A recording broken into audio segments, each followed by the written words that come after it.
बाप की जान तो उनके बच्चे में ही बसती है। अब ऋषि को सांस लेने में दिक्कत क्या हुई? मानो सुमन और तीर्थ भी सांस नहीं ले पा रहे थे अपने बच्चे को इस हालत में देखकर।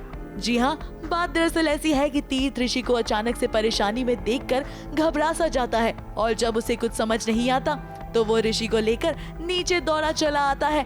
सुमन भी उसके पीछे पीछे नीचे आती है। जैसे ही सुमन को ये रियलाइज होता है कि ऋषि को इनहेलर की जरूरत है, वो दौड़ पड़ती है। तीर्थ को भी शायद आपने इस हालत में पहले कभी देखा होगा।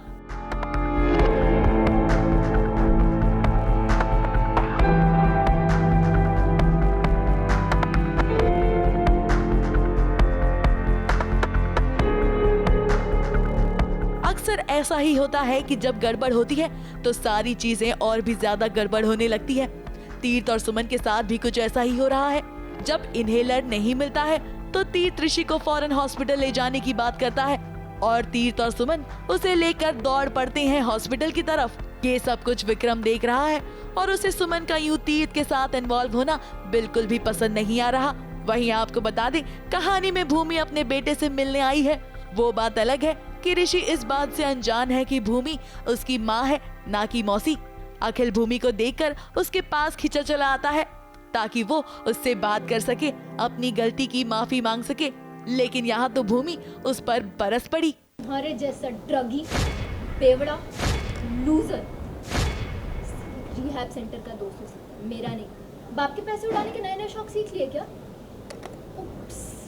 सॉरी, मैं तो भूल गई। तुम तो बहुत बिजी हो गए ना देविका भाभी के आगे पीछे घूमने में, उनकी चमचागिरी करने में। अब देखिए अखिल, बुरा मत मानिए, भूमि को तो थोड़ा समय लगेगा क्योंकि जो कुछ भी आपने उसके साथ किया था उसके बाद उसकी पूरी जिंदगी पलट गई और अब आप पर भरोसा करना उसके लिए बिल्कुल भी आसान नहीं है।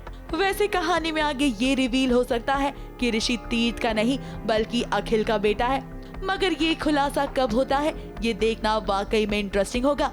ABP news report.